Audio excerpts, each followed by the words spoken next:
gigantic Shona civilization, Zimbabwe. 1,600 years ago, the Shona laid the foundation stone for an empire that would become the most prestigious in the history of Southern Africa. In the 19th century, European settlers forcibly invade Southern Africa. During the invasion of the country, they discovered monumental titanic buildings in Zimbabwe that stretched for several kilometers. Completely confused, they immediately declared that these miracles would not have been possible by the lower Negro race. Thus begins the falsification of the civilization history of the Shona, whose fatherhood is ascribed to all imaginary whites of the world. The German Karl Marx said in 1871, "The city was not built by Africans because the construction plan is too complex. This is the work of Phoenician or Jewish settlers. Africans are prohibited from visiting places for their religious practices. The British racist government has imprisoned all researchers who support the African origin of these constructions. Until the end of apartheid in southern Rhodesia, the glorious past was officially returned to the Shonas in Africa. After independence gained through the struggle, the country gave up its name in homage to the English colonist Cecil Rhodes and adopted the prestigious name of Zimbabwe. Origins. The diverse cultures of Southern Africa undoubtedly played a role in the creation of this civilization. In neighboring South Africa, there are the Mpumalanga ruins, which according to the dating attempts are said to represent the oldest human constructions in history. Mpumalanga would be 75,000 to 160,000 years old. The most numerous traces of original human civilization are concentrated in South Africa. But it is really the Shona who will later add to the local culture. Ancient ruins worn out over time that can be found on Mpumalanga websites. The rise of the Shona people. Where do the Shonas come from? It is claimed that they come and found the Khoisans. As they introduced stone architecture to the region, Louis Marie Diop Mayas wondered if they were of Sudanese origin. As when the powerful pharaonic empire of Bawa Merwa fell, it was reported that builders migrated south with their techniques. Agriculture, the intense, vitalistic religious practices dedicated to Mwari god and the Munzimu ancestors, and the rich exploitation of natural resources in southern Africa have promoted the primacy of Shonas in the region. So they built forts Mhanwa, Acropolis Hill, 1,600 years ago. These African fortresses are 600 years older than the oldest fortified castle in Europe. The world's first fortress was built 4,200 years ago in Buhen, Sudan. Africans were probably the ones who initiated the building of fortified castles in Europe during the Moorish civilization of the Black Berbers of the Maghreb in Spain. The Mhanwa wall is 11 meters high and runs for over 100 meters. The Fort Mhanwa. The creation of the Great Zimbabwe. Around 4,400 of the African era, 1,100 AD, and for 300 years, the Shonas will erect new buildings at the Fort Mhanwa, in particular the famous large enclosure. All of these structures were called Zimba Zimbabwe, that is stone houses. Zimba Zimbabwe is the origin of the word Zimbabwe. The Great Zimbabwe impresses with a gigantic 10-meter-high walls, 5.5 meters thick at the bottom and 3.5 meters above. The stone blocks weigh up to a ton. The large case with its elliptical shape has a diameter of 244 meters. In 2002, astronomer Richard White concluded the Greater Zimbabwe was built on astronomical foundations that reflect the Orion constellation and the indication of solstices. Once again we come to Orion, the sacred constellation of the ancient Egyptians, of which 3 stars are represented by the 3 great pyramids. The latter also mark the occurrence of solstices. Africans were probably the ones who built Stonehenge in England, which is also reminiscent of these astronomical foundations. Great Zimbabwe, Great Zimbabwe, Great Zimbabwe, Great Zimbabwe, Great Zimbabwe, Great Zimbabwe. The large enclosure is a religious temple that was built according to African tradition on an astronomical basis. The Shonas have a history of migration, fortifications, stone architecture, and the Orion constellation. The emergence of this civilization a few decades after the end of the Bawa civilization confirms the theory of the Sudanese origin of the Shona. The era of the Great Zimbabwe was a prosperous period thanks to strong industrial activity, Almost 4,000 iron, gold, copper, and tin mining areas have been found in the region. The productive ceramic and bronze work is also documented. International trade with Asia and the Arab Muslim world has been specifically developed. Mine resources and ivory were transported in the ports of Salafa and Mozambique and exported by sea by Arab and African seafarers. The trade served as an economic lever for the entire East African coast, especially for the Swahilian civilization in Tanzania, Kenya. Many gold and copper artifacts, Chinese porcelain, and Syrian pearls have been found in Great Zimbabwe. All of this was stolen from the British settlers. Even the coast and location of Mapungubwe in South Africa, which is connected to Greater Zimbabwe and is fighting for its political hegemony, was rich in all these objects. This intense commercial activity has favored the massive implantation of Arabs in the region.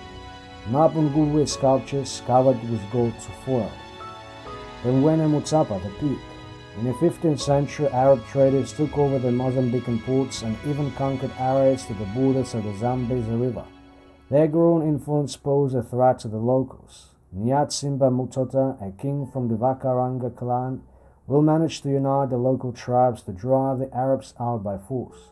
The great Mutota inherits the title Mwene Mutapa, that is the ruler of the conquered lands. The name Mwene Mutapa was deformed onto Mono Mutapa by the Portuguese. His son Matopa will extend his father's power over Mozambique, Zambia, and South Africa. This is how the Mwene Mutapa Empire came into being, the capital of which later became Kami, as Greater Zimbabwe was abandoned to the drought. The extent of the Mwene Mutapa Empire. This 1688 map enables us to evaluate the Mwene Mutapa area of nearly 2 million square kilometers. The French encyclopedist Diderot tells us, the king who rules is very wealthy and extends his kingdom almost to the Cape of Good Hope. Mwene Mutapa ruled over Zimbabwe, partly South Africa, Mozambique, Zambia, and probably Botswana. Lectures in Mwene Mutapa. Historical evidence of European explorers speaks for itself. Nicolas Sampson d'Abbeville says, the palace is large, magnificent, flanked by external towers with 4 main gates. The interior is decorated with cotton carpets, refined with gold and rich and sumptuous furniture. Dapa continues, you enter 4 large verandas where the emperor's guards take turns.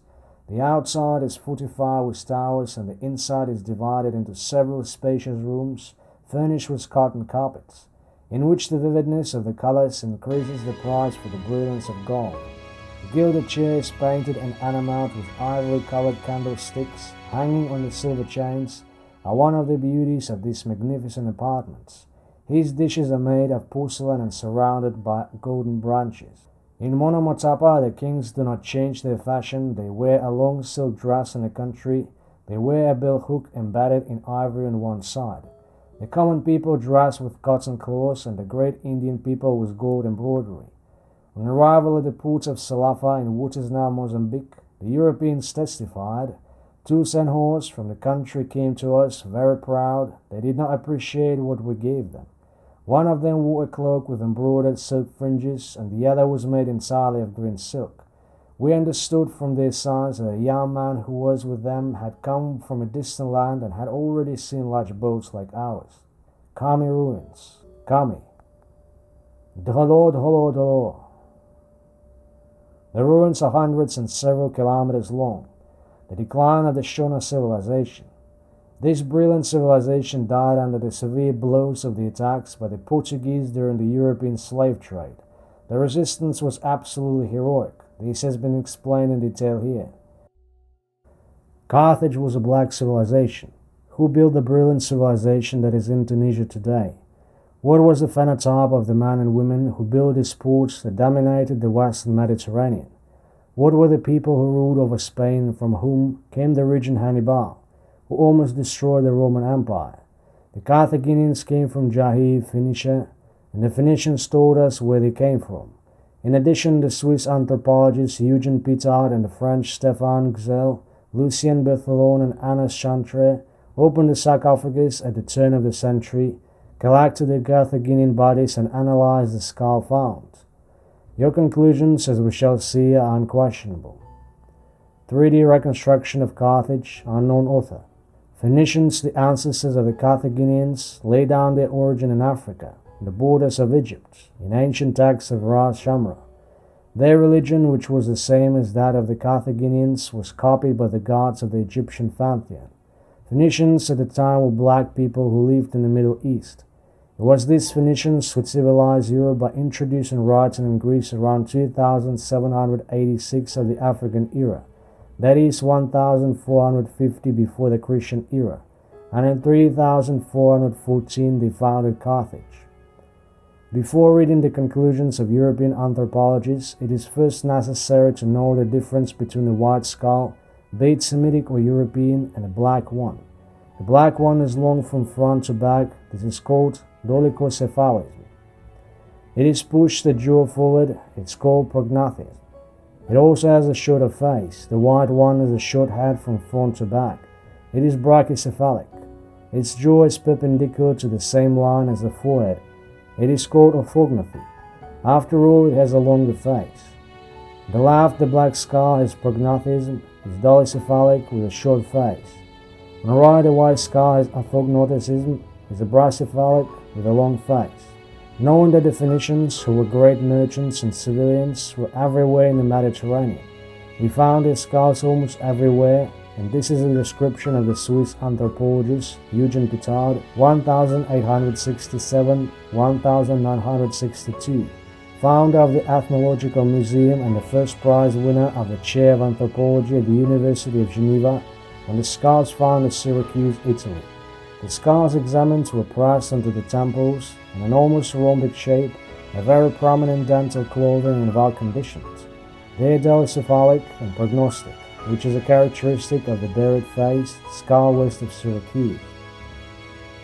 Lucien de Thelon, 1854-1914, founder of the Institute of Carthage, examined skulls from Carthage. 100 had a short face and a dolichocephaly. Stefan Gzell, 1864-1932, director of the Alger Museum, said of Bartholon's work, "Several skulls collected in the cemetery show Negroid features." Eugene Pitard says of Bartholon's discoveries and also the description the latter made of the Basque, which he thought was a branch of the Carthaginians.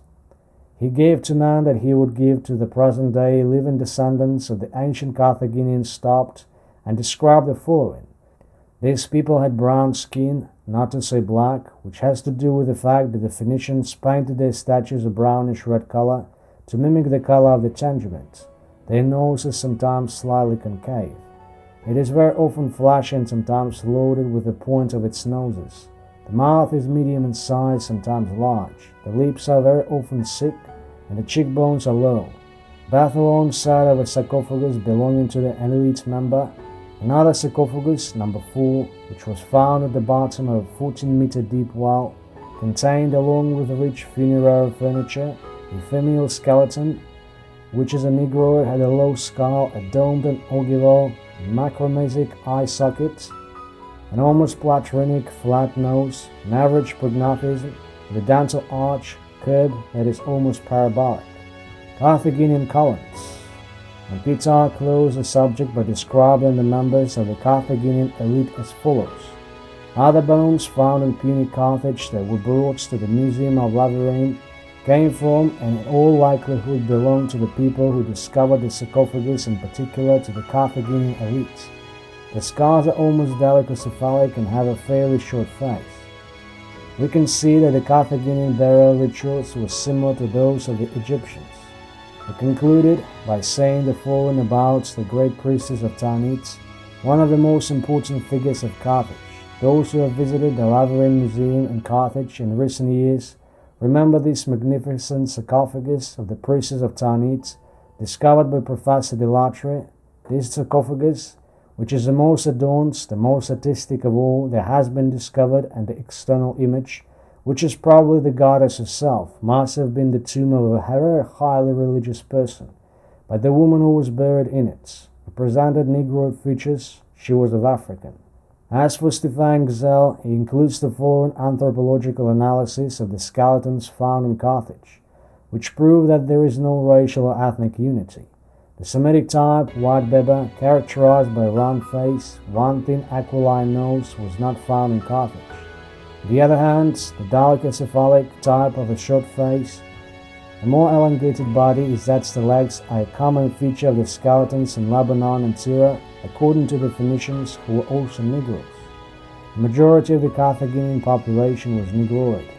Conclusion: Carthage is a black civilization, African culture and spirituality, even if the Phoenician language was a Semitic language. Because of the contact with whites from Asia, we don't understand why Berbers claimed this civilization. But they know, even without knowing their race, that the Carthaginians were Phoenicians. To be clear, these flourishing ports, this army that almost defeated the Roman Empire, this republic that existed up to Spain, partly explains the mixed skin color of the Spaniards. Belongs to all of humanity, but it is owned by blacks. P.S. We also showed in this second article that Hannibal was black. The Empire of Wagado, ancient Ghana. About 1,700 years ago, the Soninke founded a highly developed state between present day Mauritania and Mali, which was to usher in the glorious era of the Black Empires. Wagado remains. The controversy over the origin of Wagado. The founding of this empire is somewhere between 750 BC and dated 300 AD. The Tariq-e-Sudan, a kind of general history of the empires in the loop of the Niger River, written 1,300 years after the fact of the black commentator Abdurrahman Saadi, gives Wagado a white origin, a theory repeated by the historian De La Force.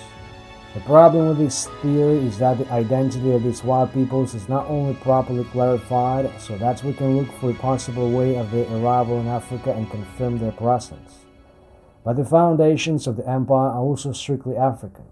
Between the matrilineal transfer of power that was used throughout the black world and the funeral rites, between the existence of the necropolis where kings were buried, which is much reminiscent of Egypt, the African religion that was practiced up to the summit of the state, and the soninke language of the rulers, which remained strictly African. Nothing in the structure of the empire indicates a white influence in its foundations, although later there will be Arab white subjects in numbers and nobles thereafter become Muslims.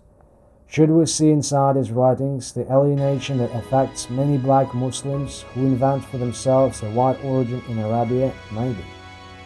The people of Soninke. However, only black kings have been noticed in this country by foreigners, and in fact the Soninke, who are part of the great Mandingo group, are the origin of the establishment of Wagado, that is, the land of nobles. According to the scientific research by Germain de Tenden and Dara Silla, the Soninke come from Egypt, precisely from the city of Shona, today Aswan. Soninke means those who come from Shona. Her ancestor Dinga had left Egypt to settle in West Africa. They are the ones who, thanks to their high skill in the mastery of iron weapons and diplomacy, will conquer territories that made them masters of a vast state of about 1 million square kilometers. The African Imperial era began this empire. The name Wagado is gradually being replaced by the foreigners, by Ghana, which means gold, name given by the Berbers, who were predominantly black at the time.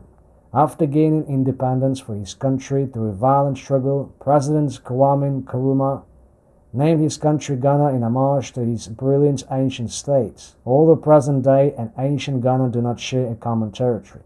The organization of Wagado, one of the well-known royal dynasties, was that of the Sarakole Sisse. In the strict African tradition, the change of power in Ghana was matrilineal. It was the son of the king's sister, son who took over the throne. Kanisa I, a 7th century emperor, chose his mother's city as its capital. Emperor Tankamenin in the 11th century succeeded his maternal uncle Bessie, and his Eteran nephew was his legal heir.